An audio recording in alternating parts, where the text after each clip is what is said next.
Hello, my name is Tomas Ramos, and this is my podcast, Global Citizen. The idea behind this podcast is to help people improve their lives 3 to 5 minutes at a time, following some basic principles. In this first episode, I'll be covering the Pareto Principle or the 80-20 rule.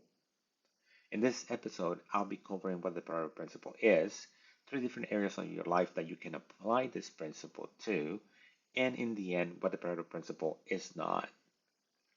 The idea behind the Pareto Principle is how 20% of your efforts can produce 80% of the results.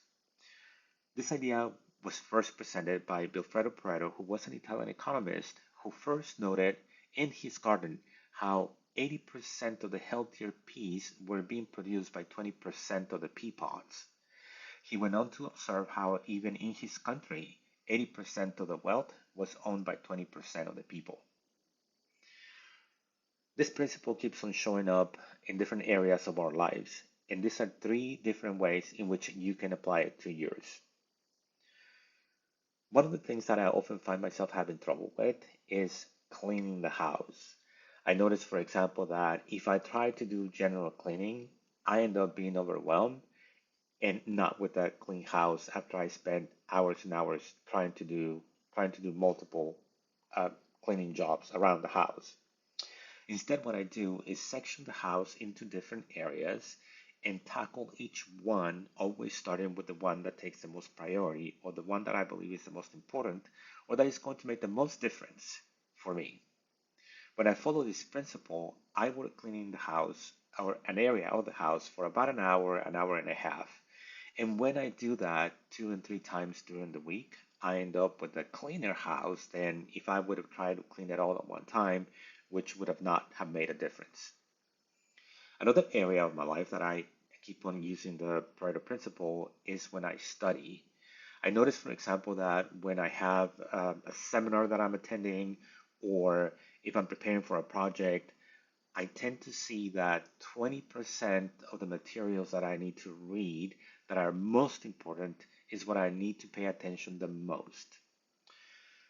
If you're taking a class, for example, I know that it is impossible to remember what the professor or what the instructor has tried to taught you throughout the cycle.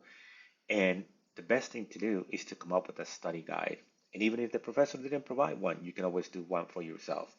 Again, the idea is that you pay attention to 20% of the material that is most important. Another area of my life that I have seen how the Pareto principle works really well is with the way that we exercise.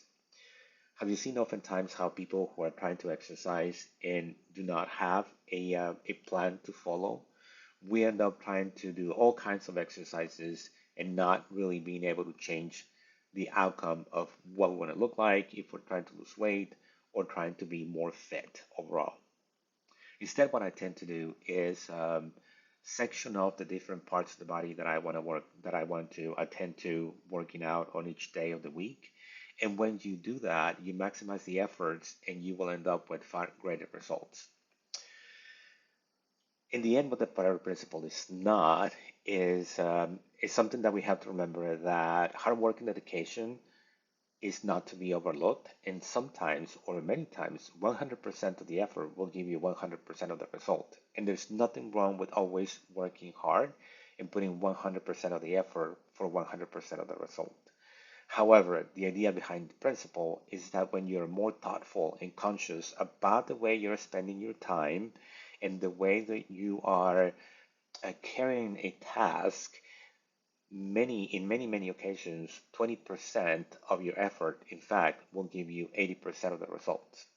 My name is Tomas Ramos, and this is my podcast, Global Citizen.